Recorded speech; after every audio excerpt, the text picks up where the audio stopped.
Just a little catch up the last weekend of February 2011 on a tree that I grafted last year, variety Somerset Redstreak. A friend sent me a few pencils of this wood through the post.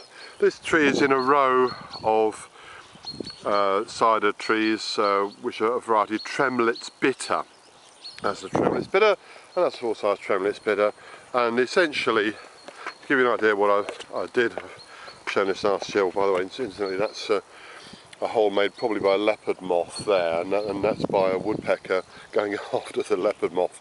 My friend Professor Keith Godfrey would be delighted, because he thinks the only reason for growing apple trees is so that wildlife can live in them.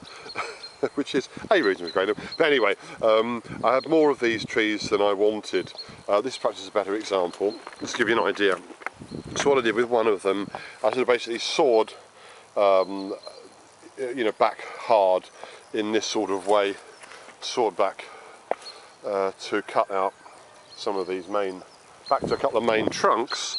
This tree here that I worked on last year was looking the same as those trees. I sawed back hard and I did 3 rind grafts. I'll just do close-ups here so you can see what happened. I've done videos about the rind graft. You can see essentially what's happened.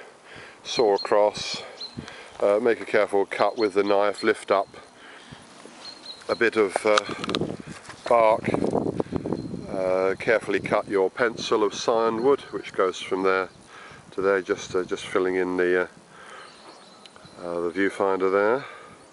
And that's grown away from those 2 points. Give it some nice growth. Thankfully, 3 out of 3 succeeded. I am probably going to tidy this up a little bit, just very, very carefully cut this back to live wood and let it grow a bit cleaner. But I don't think I'm going to do that until the spring when things start growing. I used paraffin, which a friend kindly sent me some of from the United States, and it worked very well. You can't say too much about the fact that I got 3 successful growths out of 3. Anyway, just as an example, I'll return to this particular tree over the course of this year, during which I'm doing some grafting over of a few things. And just one more thing I'm going to do. Put my glass down. I'm going to remove a little bit of cyan wood from here. This is variety Somerset Redstreak. I want to have more of this. This is a bittersweet variety of cider apple. So looking carefully here, I'm going to remove this particular bit just there. Note the angle of the cut. Right.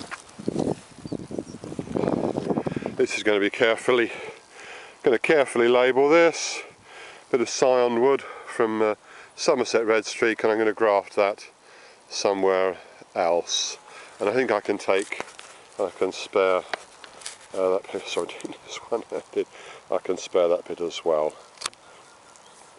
Just taking those 2 bits out, which will enable me to graft over a couple more, because I want to have more of this variety Somerset Redstreak to make my cider orchard more diverse in terms of having lots of varieties, because blending lots of different varieties makes better cider and helps to keep these wonderful heritage apples alive.